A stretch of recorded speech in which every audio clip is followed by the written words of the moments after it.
आता मी पहिल्यांदा गॅस चालू करते। आज स्वयंपाक करायचा कंटाळा आलाय, त्यामुळे सिंपल व्हेज थाली करणार आहे। कमीत कमी झालं, जरासं हे पाणी आहे आटू दे, पाणी ड्राय होऊ दे, तेल घालणार आहे।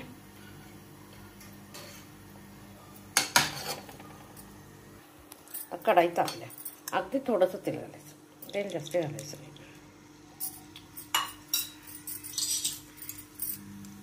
कढाई तापल्या त्यामुळे तेल लगेच तापलं आहे।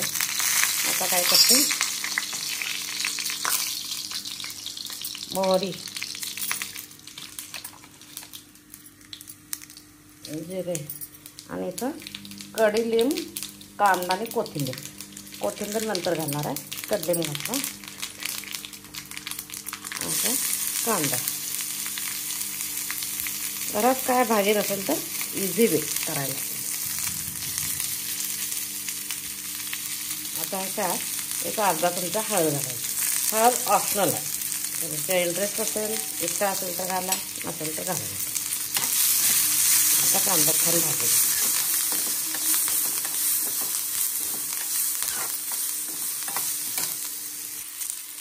आता कांदा भाजायला लागलाय। आता ह्याच्यात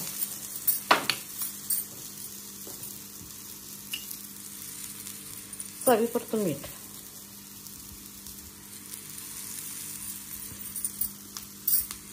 आणि चवीपुरतं तिखट,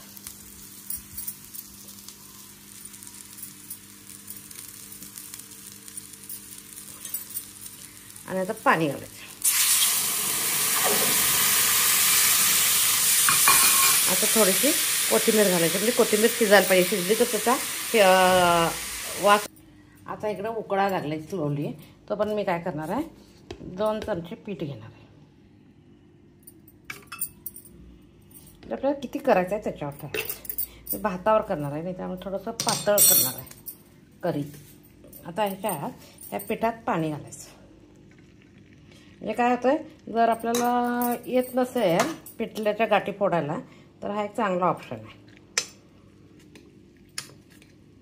असं हे करून घ्यायचं, ह्या गाठी फोडून घ्यायची खाली गार पाण्याचं।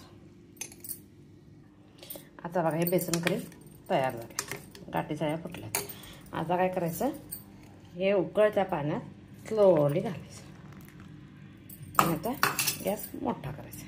म्हणजे काय होतंय, आपल्याला अशाच गाठी गरम ह्याच्यात पण होतात, पण आपल्याला जर फोडायला नाही आलं तर त्या गाठी तशाच राहतात। असं केलं की आराम होते, एकजीव होऊन बसते। आता 1-2 मिनटं छान त्याला हे येऊ दे, उकळी येऊ दे। आज स्वयंपाक काय करणार नाही आहे, पिठलं आणि भात हे 2च मेनू आहेत माझे। असं कुकर लावून घेतला आहे, तर राहिलेली कोथिंबीर घातली। असं छानपैकी उकळी आली की गॅस बंद करून घ्यायचा।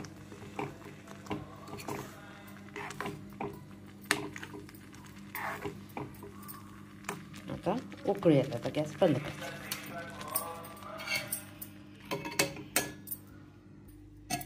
आता पिठलं खाण्यासाठी तयार झालं। हिरवी मिरची घालून केलं तर पिवळा कलर येतो, मी लाल तिखट घातल्यावर लालसर कलर आलाय। आता भात तयार आहे।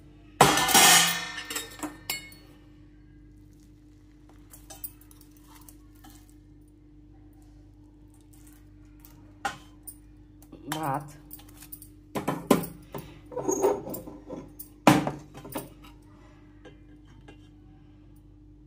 भातावर पिठलं,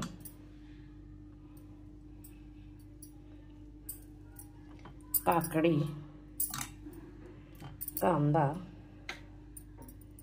निवडून ठेवलेली मेथीची भाजी,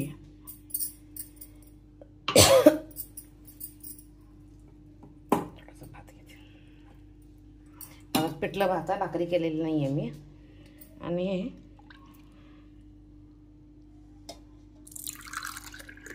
ताक। आता जेवणाचा एकदम सिंपल बेत आहे, लाईट डिनर। माझी रेसिपी आवडली असेल तर लाईक शेअर करा.